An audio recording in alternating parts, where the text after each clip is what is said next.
C'est la trêve estivale en MotoGP, la première partie de la saison 2025 a été faite. Il est temps de tirer un premier bilan de cette première partie de saison 2025 de MotoGP. N'oubliez pas de liker, partager, commenter et surtout vous abonner à la chaîne, c'est très important. Et nous on commence avec Ducati et tous ses pilotes dans cette vidéo. Sans grande surprise, Ducati a encore une fois atomisé ses adversaires. Il n'y a rien à dire tout simplement. Ducati a remporté 10 des 12 courses de la saison, un total de 29 podiums cumulés sur tous les pilotes Ducati sur les courses de cette saison, sur la première partie de saison. Voilà, Ducati est encore au-dessus du lot. Ceci dit, la GP25 semble quand même assez compliquée à piloter par rapport à la GP24 qui était vraiment une moto vraiment très compétitive. La GP25 reste tout autant compétitive, elle reste encore une référence par rapport aux autres constructeurs, KTM, Aprilia, Honda ou Yamaha, elle est largement encore au-dessus du lot. Mais finalement, on voit qu'il n'y a que Marc Marquez qui arrive à piloter cette moto. Derrière, pour Bagnaia et Di Giannantonio, on va en reparler tout à l'heure, mais c'est assez compliqué.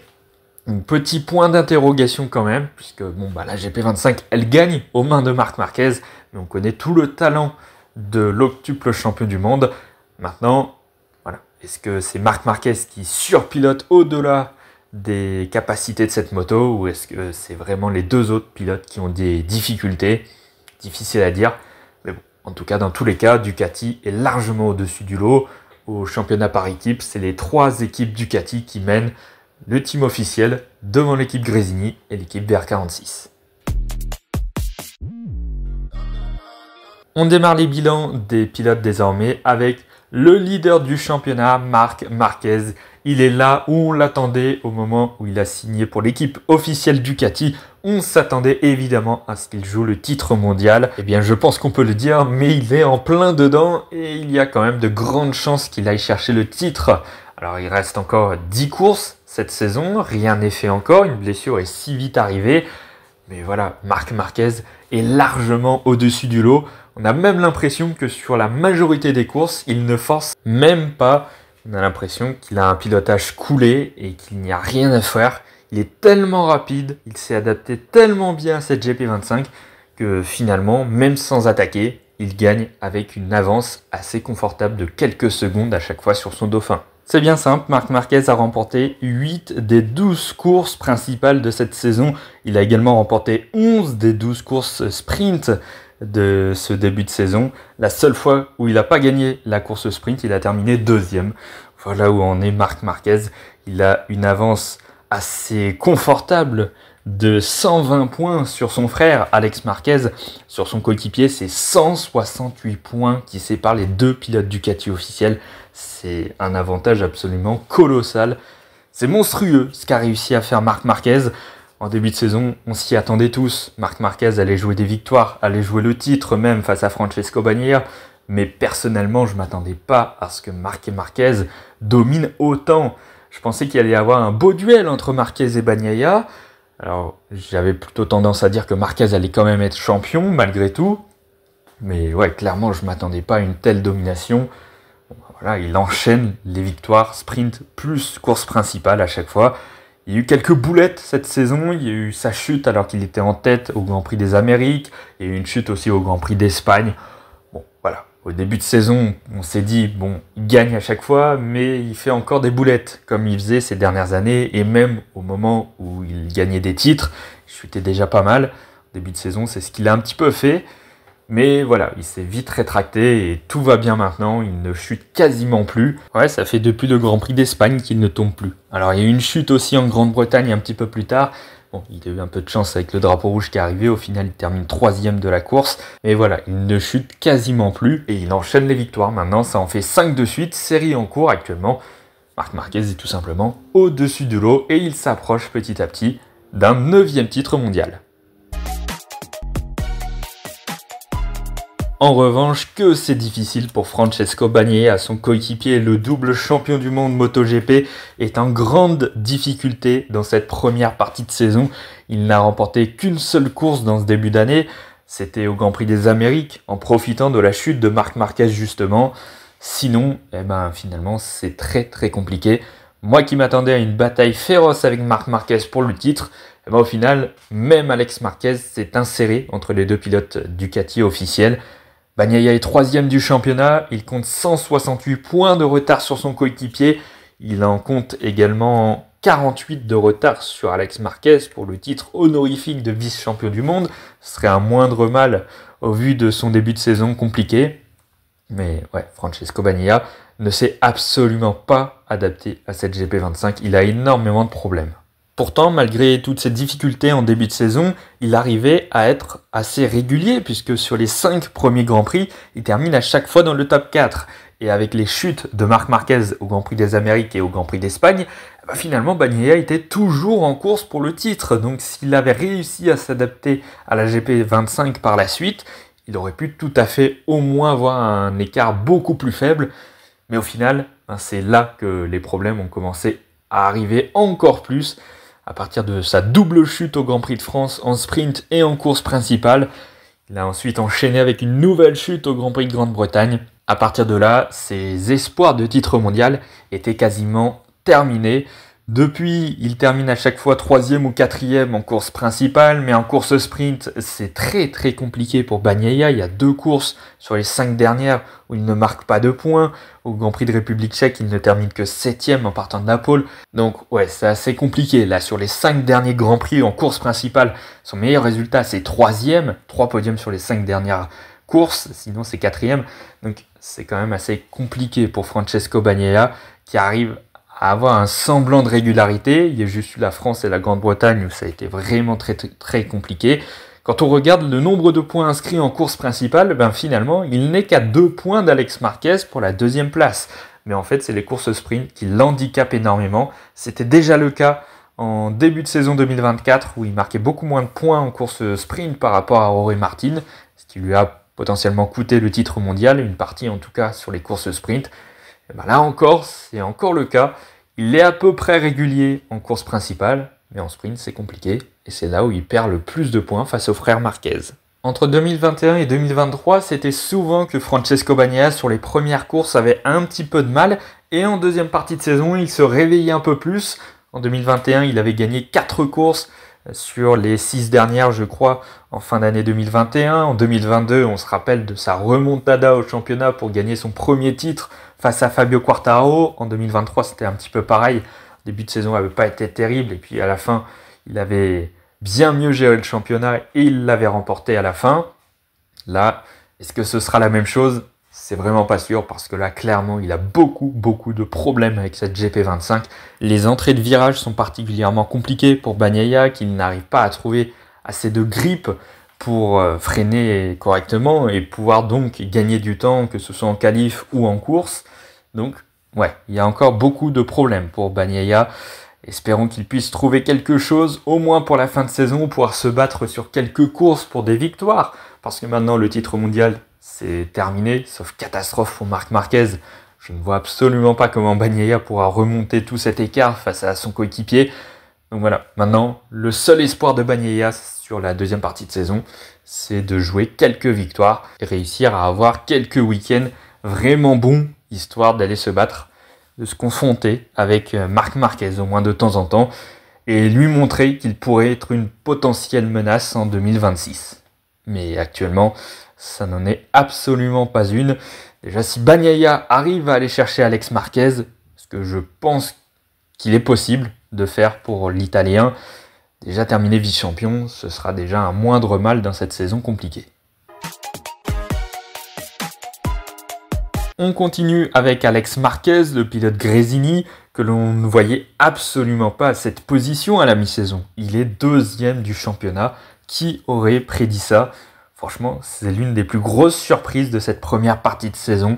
Alex Marquez qui compte tout simplement 7 podiums cette saison en 12 courses. Il a même remporté sa première victoire en MotoGP lors du Grand Prix d'Espagne. Une victoire qui était totalement méritée au vu déjà de sa course ce jour-là et puis même sur l'entièreté de la saison. Il méritait complètement cette victoire, Alex Marquez. Franchement, c'est très impressionnant ce qu'il a réussi à faire. Il arrive à avoir 38 points d'avance à la mi-saison sur Francesco Bagnaia, que l'on voyait jouer le titre mondial. Donc non, franchement, Alex Marquez a fait Vraiment un très bon début de saison. Un petit peu irrégulier à certains moments. On se rappelle de son accrochage au Grand Prix du Qatar avec DJ Antonio. Il y a eu sa double chute au Grand Prix de France. Il y a eu sa chute aux Pays-Bas qui l'a blessé pour les 2 derniers week-ends de la première partie de saison, où il arrive quand même à faire un beau week-end en Allemagne avec encore une fois une 2e position. C'était un petit peu sa position cette année, la 2e place. Et puis il y a eu malheureusement ce dépassement précipité sur Joan Mir qui l'a fait chuter.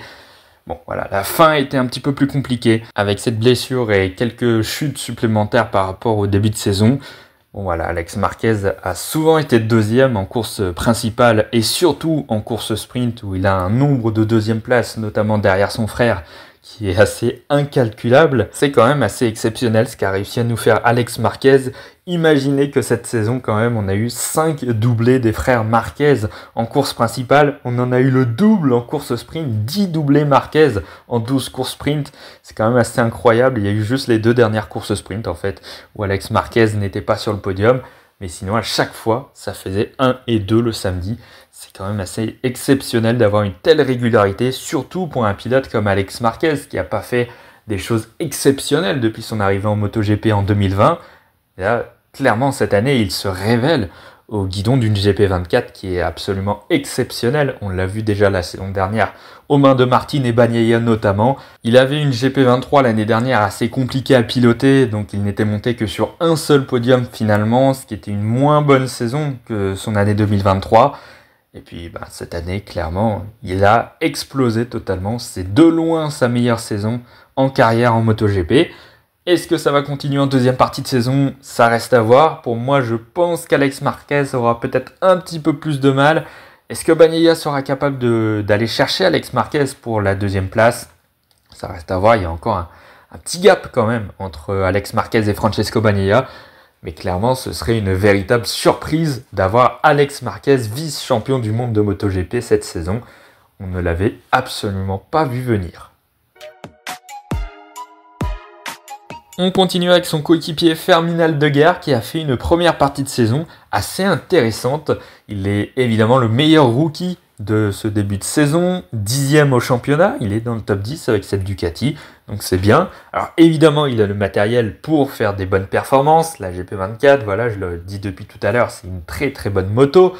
Alors le début a été assez compliqué, 3 points marqués seulement sur les 3 premiers week-ends de course, mais bon, pour un rookie, le temps d'adaptation à la moto, même pour une Ducati, voilà, les premiers week-ends ont été assez décevants finalement, mais très rapidement, il a trouvé du rythme et dès la 4e course du championnat, il termine dans le top 5 des 2 courses d'ailleurs du samedi et du dimanche lors du Grand Prix du Qatar. Il a enchaîné un petit peu les top 5 ensuite, 5e en course sprint en Espagne et puis le week-end au Grand Prix de France qui est clairement le meilleur de sa saison jusqu'à maintenant. Double podium en sprint et en course principale dans des conditions pas faciles du tout entre les choix stratégiques du flag to flag et les conditions météo.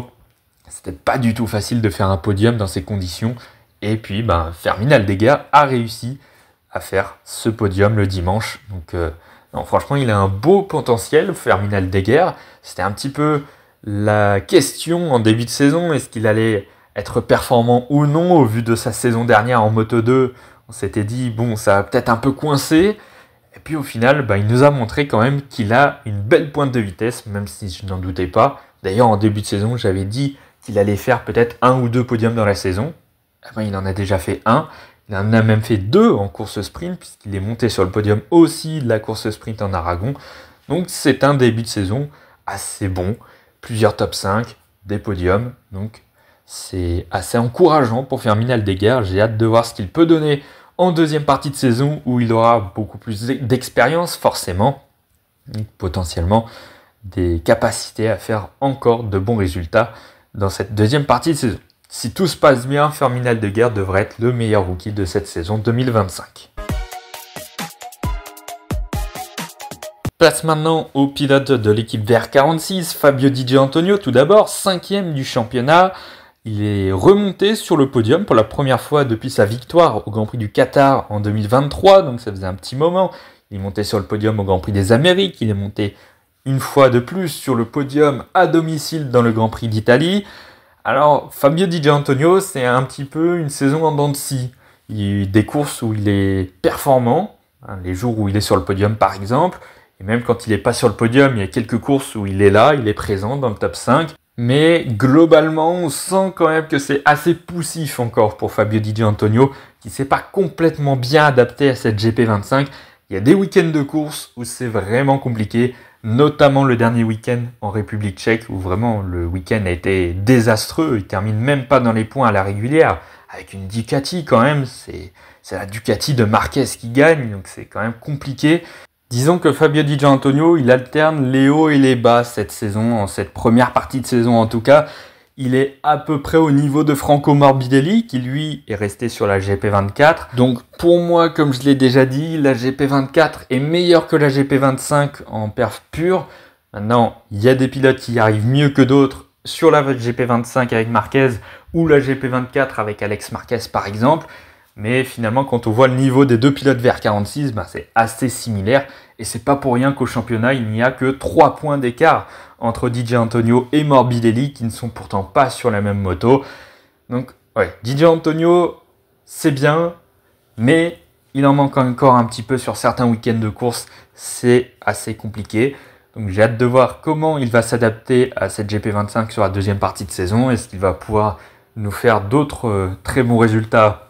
Je n'en doute pas, c'est un pilote qui a quand même du talent et qui est capable de faire des belles perfs, comme il nous l'a fait déjà en première partie de saison. Voilà. Espérons maintenant qu'il puisse se faire complètement à cette GP25. Et à partir de ce moment-là, je pense qu'on pourra avoir Fabio Di Giannantonio beaucoup plus souvent dans le top 5, voire même sur des podiums un peu plus souvent en deuxième partie de saison. Pour le moment, c'est bien, mais il en manque un tout petit peu encore. Et on termine ce bilan des pilotes Ducati par Franco Morbidelli, 6e au championnat. Eh bien, c'est une saison plutôt correcte en termes de résultats purs. En tout cas, il est très souvent dans le top 5. Et s'il n'est pas dans le top 5, c'est 6e ou 7e en course principale en tout cas. Il est monté sur le podium pour la première fois depuis 2021. Ça faisait une éternité qu'il n'était plus monté sur le podium. Même l'année dernière, il n'avait pas réussi. Donc voilà, le fait de rester sur la GP24 par rapport à l'année dernière, ça a été évidemment un avantage. La GP24 est une très bonne moto l'année dernière, mais il n'a pas pu l'exploiter pleinement l'année dernière. Maintenant, avec une deuxième année avec cette moto, il arrive beaucoup plus à faire des bonnes performances.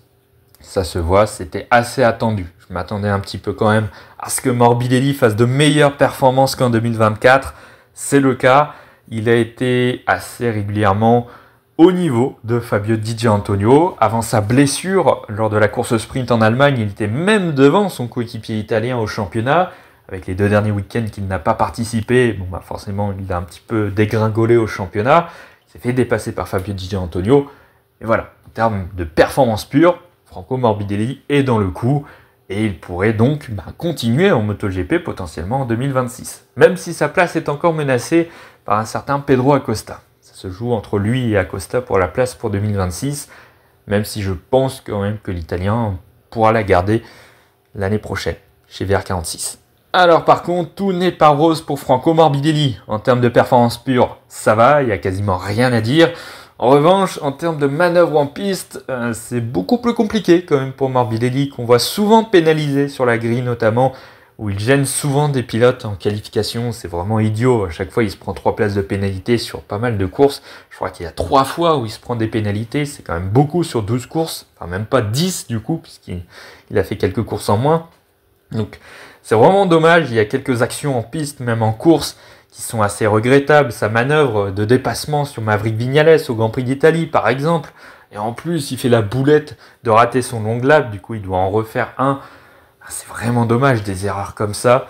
Et c'est assez courant chez Franco Morbidelli. C'est pas la première fois. Déjà, les années précédentes, c'était comme ça. C'est un pilote qui est très agressif, trop agressif. Et donc, à chaque fois, il se fait pénaliser. Il fait tomber des pilotes. Il les gêne en qualif. C'est assez compliqué. Il va falloir vraiment travailler là-dessus pour Franco Morbidelli, parce que c'est vraiment gênant là-dessus de sortir des collègues, des adversaires. C'est quand même gênant, parce que sans ça, franchement, la saison, elle est correcte. Elle est très correcte. Mais voilà, il y a toutes ces boulettes de Morbidelli qui font que sa saison, au final, on va pas dire qu'elle est mauvaise, mais évidemment, ça l'entache un peu, ses comportements en piste. en espérant qu'il ne commette plus d'erreurs en deuxième partie de saison, mais ça j'ai quand même du mal à y croire, en espérant aussi pour lui que les performances restent à peu près les mêmes, voire même mieux en deuxième partie de saison. Est-ce qu'il pourra remonter sur un podium? Il n'est plus monté depuis le Grand Prix du Qatar, c'était la 4e course de la saison. Est-ce qu'il sera capable de monter à nouveau sur un 3e podium cette saison? Ça reste à voir. Je pense que ça va être peut-être un peu plus compliqué qu'en première partie de saison, mais pourquoi pas sur une course ou deux. Un grand Franco Morbidelli, un très bon Franco Morbidelli en tout cas, c'est encore possible. Il a encore du niveau, en tout cas, tout n'est pas terminé, comme dans ces dernières années chez Yamaha, où on se demandait vraiment s'il avait encore le niveau MotoGP. Bon, il nous prouve un petit peu quand même qu'il a encore des bons restes. Voilà, c'est la fin de cette vidéo, merci d'avoir écouté jusque-là. N'oubliez pas de liker, partager, commenter et surtout vous abonner à la chaîne, c'est très important. Et nous, on se retrouve dès demain pour le prochain bilan. On va passer du côté de chez Aprilia. À demain.